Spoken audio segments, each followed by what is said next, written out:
heavy right foot, and he's got some of the fastest hands in the game. Talk about a heavy right foot. On Friday in practice, Pato O'Ward put up a top speed of 243 miles an hour. This guy is aggressive, lightning fast hands, as you said, Diff, and hungry, so hungry to be the best every single time he's on track. And remember, turn 4. There you go, getting a shift strategy from his engineer, Will Anderson, on the radio. But just think about those speeds, Townsend. At 240 miles an hour, you're covering well over a football field a second. So if you miss your turning point by a fraction of a second, you've missed it by 10 yards and you're in the wall. The focus, the concentration, and the precision needed at these speeds is phenomenal. Track temperature starting to come down. The occasional shadow you might see on the front stretch heading up to turn 1. This is Pato O'Ward out of turn 4, coming to the world-famous yard of bricks for the first time, and this will give us a window into his story. First lap speed, 233.7. That is a big, stout first lap for Pato O'Ward in this heat. But as you say, Diff, that track temp starting to come down. That could play into these guys' hands as they try to battle that degradation with the tires. Balance on that dark charcoal gray number 5 McLaren, looking really good, very consistent. This Arrow Chevrolet for the McLaren team, one of 4 Chevys in this Firestone Fast6, up against a couple of Chip Ganassi Racing Hondas. Halfway there for Pato O'Ward. Lap 2, 233.4 miles an hour.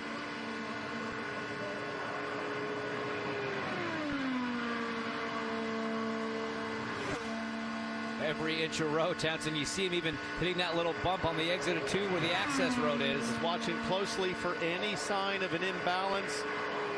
I didn't see any. I didn't see a lot of slide out of the race car too. So this looks comfortably stuck for Pato O'Ward. It might not yield the biggest first or second lap, but will it make the difference for laps 3 and 4? White flag, 1 to go.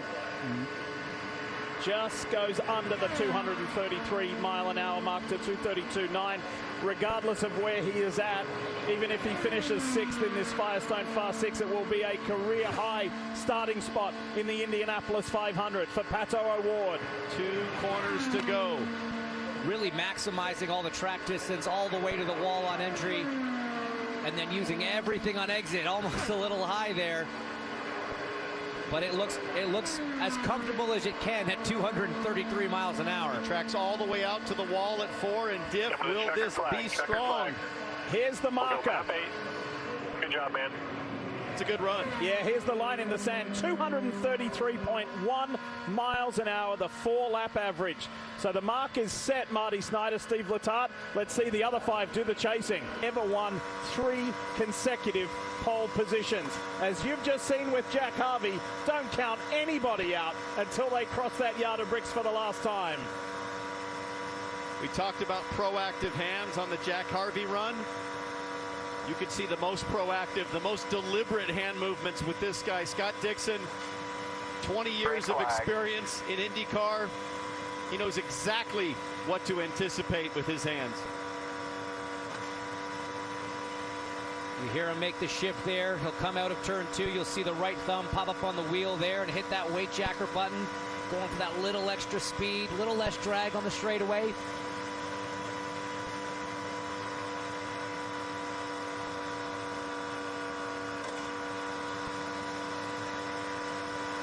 It's always remarkable just how little the input is from Scott Dixon in each corner, meaning the car is set up to do most of the turning work, and Scott just kind of wishes it into the entry, and the car takes over. Taking over, 234.1 miles an hour. Scott Dixon is on it. Yeah, no surprise there. Scott Dixon's never not on it here in qualifying for the Indianapolis 500. Great first lap. His average in the top 12 a few hours ago, 233.430. That's the benchmark he's trying to beat for himself. Some pretty big adjustments on the wheel, though, at peak apex loading. It looks like it's not easy. It's fast, but he's hanging on. Lap 2 says 2:33.1. He dropped a full mile an hour. Yeah, that's a bigger drop off than you want to see, and you saw him, Townsend, use his right hand down to that front anti-roll bar to adjust the front roll stiffness, trying to get a bit more front grip out of it. See if he makes more adjustments. I think the car's starting to go a little bit loose on him. His 4-lap average last year for pole was 234 miles an hour. He's not going to get that here today, based on what we've seen thus far. Did he recover on lap 3? Or is the slide still happening? Yeah, he's now down into the 232s. It's still fast enough, though, to go faster than Award if he can hang on.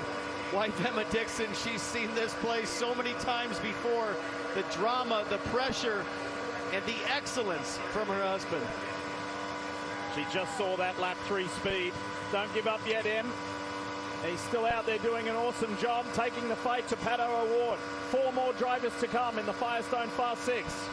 Got a little bit more speed in 3 there. Earlier downshift. He's just balancing it there in turn 4. Boy, that's a loose race car. He left nothing out there. Here we go. Scott Dixon to the line.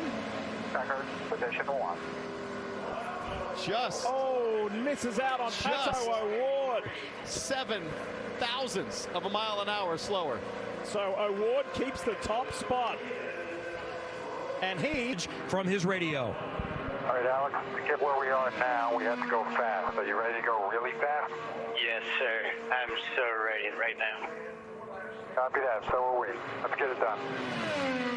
That's the voice of Barry Wanzer on the radio. You always hear with Alex Palou from Chip Ganassi Racing. And these two have formed such a wonderful relationship. There's Barry right there. And Palou is ready to go fast, really fast. You heard Pato Award say, Palou has been good. We're about to find out how good. Qualifying starts now. Firestone Fast6 for Alex Palou. I just love the relationship between Alex Palou and his strategist, Barry Wanzer. They speak the same language. They really understand each other. Barry knows how to get his driver fired up before qualifying here for the biggest race in the world. Let's see how Alex responds on track. The professor of precision bends it into turn 3. Left side's aggressively below the white line. Minimum speed in turn 4. Excellent. 233 miles an hour. Now it'll climb north of 240. Nice arc in there into 3 and 4. What's this look like? 235 miles an hour. Palou is living up to his words. He is going fast. He's really fast. He's also going wide and high at the exit of turn 1. It's all about, he saved a bit of the distance there on the exit of 2 there. I think that car's handling really well as having the great speed to do it. Pato Award looking on. Giggling. He predicted it. He said, I don't know, man. Palou has been very fast. We saw this back in the open test. We've seen it all week. The number 10 has consistently been one of the fastest cars here at the Speedway. Let's see what lap 2 is. 2:34.399. The American Legion Honda is looking great. They have their slogan of "Be the One." Well, at the moment, Palou is the one. And if he keeps this up, he will knock Scott Dixon's pole record out. He's well above it with the average right now, but you have to wonder how hard are those Firestones working. The track's still 118 degrees. How much scrub across the corner? 2:33.779 was his average in the top 12 earlier today. On track for well better than that. Still good enough. 2:33.9. Earlier in the day, we were impressed with a run where we saw consecutive laps in the 2:34s. We've seen a 2:35, a 2:34, and a 2:33.9. This is tracking to be a monster 4-lap average for Alex Palou. Car still looks planted. No big moments, no big slides, nothing looking squirrely at all as he rounds 4 for the final time. Scott Dixon had the fastest pole speed ever last year. Alex Palou, his Chip Ganassi Racing teammate, jumps to the top with a 2:34.2. Eclipses Dixon's time of a year ago. Oh my God, that was too much on the last lap, man. No, I think it was just enough, Alex. Thank you, boys. Thank you. That was fun.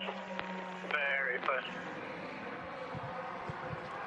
We told you right at the top of the broadcast, the speeds this month of May have been sublime. And that 4.6, that gets eclipsed by Alex Palou, the fastest pole ever if he keeps the pole. And it's the second fastest qualifying run ever in the history of Indy. Arie Luyendyk owns that, but that wasn't on pole day. Here is the 22-year-old Dutch driver, Rinus VeeKay for Ed Carpenter Racing. Let's go. Beautiful, high, arcing entry into turn one. I'm watching minimum speed through turn two.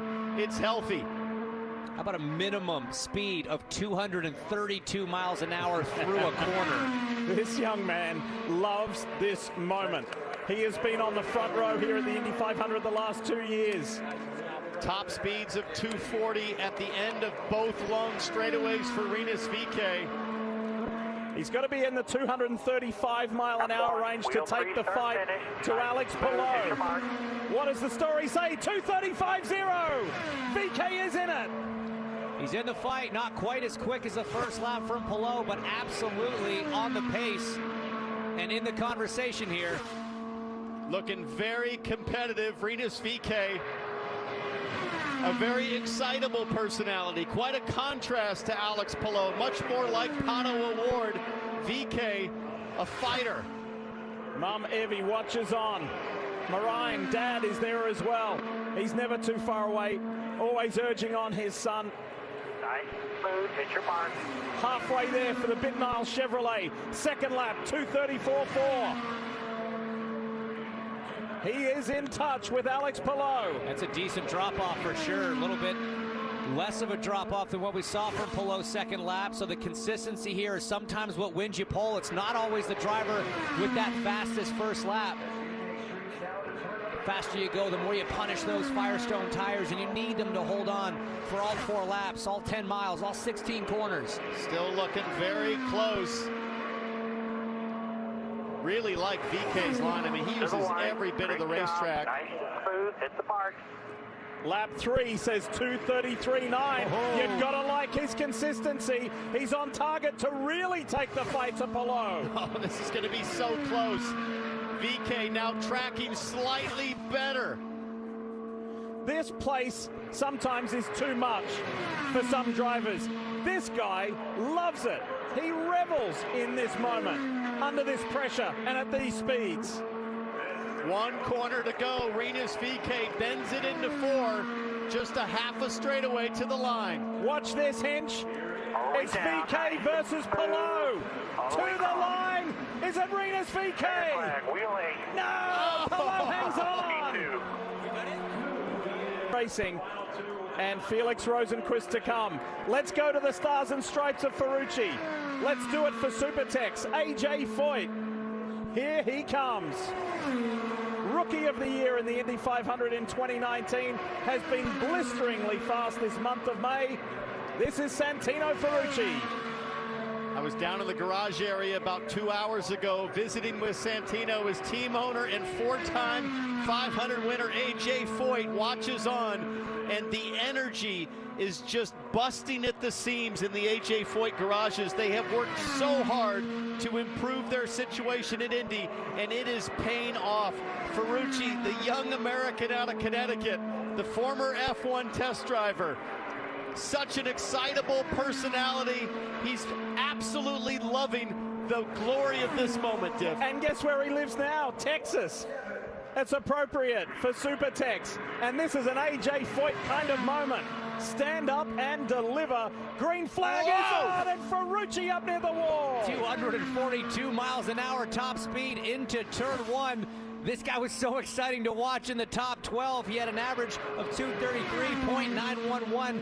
What does he have today when it counts? One of the smallest jockeys in the field, but with the biggest hair. Ferrucci, hair on fire right now, sliding all over the track. It's a mane, the flowing locks. They are going fast, and you got to think 235 here, and that puts him in the conversation. Lap 1, 234.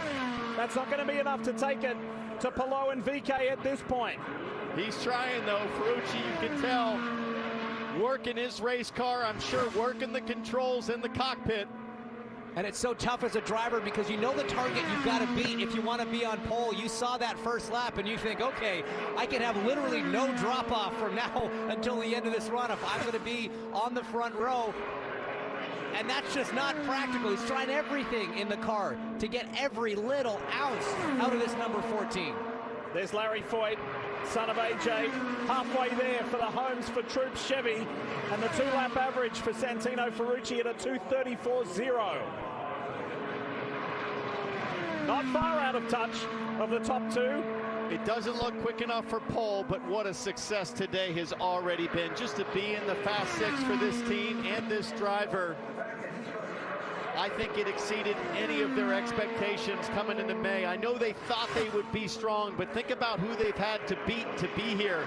You're talking about Team Penske, 2 Ganassi drivers, 2 other Arrow McLaren cars just to make this Firestone Fast 6. One more lap to go for Santino Ferrucci. He keeps it in the 233-mile-an-hour range.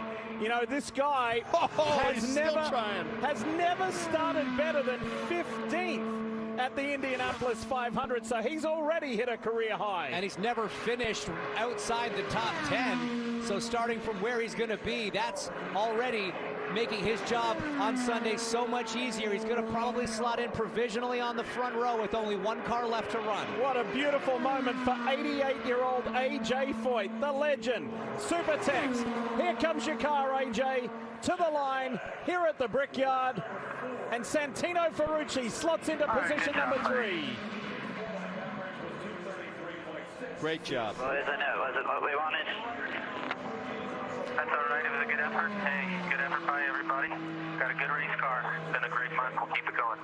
You got to love the competitive nature of racing drivers. If you had told him that he was going to be starting in the top 4 of the Indy 500 coming into the month, he would have been elated. Look at this power slide off of 1. Lap 1, turn 1. First time into turn 1 at speed. That's what he's dealing with. But then you hear that dejection in his voice. Not what we wanted. I mean, I get it, though. I just love how competitive these race teams are. So that's Santino Ferrucci. How about the run by Rinus VeeKay? Here he is with Dylan. That's right.